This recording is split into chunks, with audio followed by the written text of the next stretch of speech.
আসসালামু আলাইকুম। প্রায় এক যুগের দীর্ঘ অপেক্ষার অবসান। আবারও ফুটবল উন্মাদনায় জেগে উঠেছে কৃষ্ণপুরবাসী। প্রধান উপদেষ্টা এস এম কামরুজ্জামান মামুন তালুকদার ভাইয়ের হাত ধরে কৃষ্ণপুর স্পোর্টিং ক্লাবের আয়োজনে শুরু হয়েছে বহুল প্রতীক্ষিত ফুটবল টুর্নামেন্ট 2026। ফুটবল টুর্নামেন্টের শুভ উদ্বোধন করেন প্রধান অতিথি জনাব শহীদুল ইসলাম বাবুল, মাননীয় সংসদ সদস্য ফরিদপুর 4।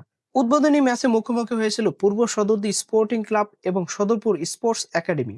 এই ফুটবল টুর্নামেন্ট শুধু একটি খেলা নয়, এটি কৃষ্ণপুর ইউনিয়নবাসীর আবেগ, ভালোবাসা আর ঐতিহ্যের পুনর্জাগরণ। দীর্ঘ প্রায় এক যুগ পর মাঠে ফিরেছে সেই চিরচেনা ফুটবল উৎসব, যেটা ঘিরে তৈরি হয়েছে এক উৎসব মুখর পরিবেশ। শুরুতে দুই দল আক্রমণাত্মক ফুটবল খেললেও ধীরে ধীরে নিজেদের আধিপত্য প্রতিষ্ঠা করে সদরপুর স্পোর্টস একাডেমি।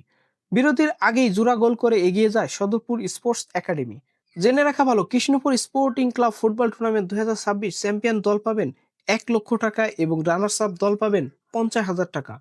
প্রথম ম্যাচেই বৃষ্টি কাদা উপেক্ষা করেও অসংখ্য মানুষ উপস্থিত হয়েছিল। অবস্থা এমন, কোথাও পা রাখার জায়গা ছিল না। যে যেখানে পারছে, যেভাবে পারছে ফুটবল খেলা উপভোগ করছে। শেষ মুহূর্তে এক গোল করলেও 3-1 গোলের ব্যবধানে সেমিফাইনালে উঠে যায় সদরপুর স্পোর্টস একাডেমি। আগামীকাল মুখোমুখি হবে নগরকান্ত ফুটবল একাডেমি এবং ফরিদপুর ফুটবল একাডেমি। পরবর্তী আপডেট পেতে ফলো দিয়ে পাশেই থাকুন। Thank you for watching.